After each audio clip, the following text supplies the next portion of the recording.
Michael Phelps thinks that 80% of Olympians suffer from post-Olympic depression.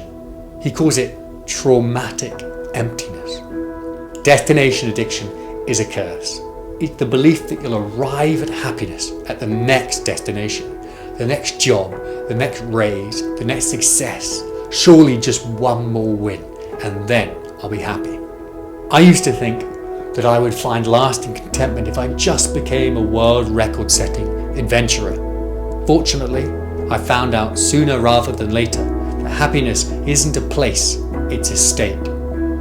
Johnny Wilkinson, he dedicated his life to becoming the greatest rugby player on earth. And that dedication paid off when he won the 2003 Rugby World Cup and was the key player for England. He also won multiple European championships with the French club Toulon.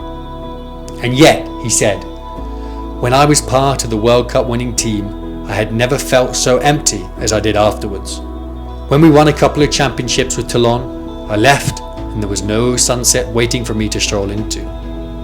Jim Carrey, the famous comedian, he also reached the pinnacle of his career. And yet he said, "I think everybody should get rich and famous and do everything they ever dreamed of so they can see that it's not the answer."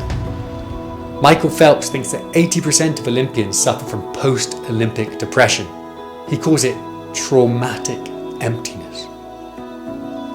Destination addiction destines you for destitution. But if you want to be happy, you can focus on intrinsic motivations instead. Instead of thinking about getting an A in your exam, think about the joy of learning. Don't think about your next raise. Think about the joy of a meaningful job that gives you purpose. Don't think about winning the next match. Think about the profound fulfillment you get from working hard together with your teammates for a shared goal. I have lasting contentment from kayaking the Northwest Passage, not because we set 2 world firsts and got headlines around the world, but because I focused on being immersed in nature and sharing that wonderful experience with my teammates. And ironically, if you let go of the destination and focus on the intrinsic motivations, you become more likely to arrive at the destination. Because if you love the process instead of the outcome, you're more likely to stick to the process, and then the outcome becomes an inevitability. Destination addiction condemns you to misery. If you think that happiness is just over the horizon, you never learn that the world is round and the horizon never gets closer. If you realize that happiness is derived from enjoying the journey, you'll become more resilient because you'll stick to the process and ultimately more content.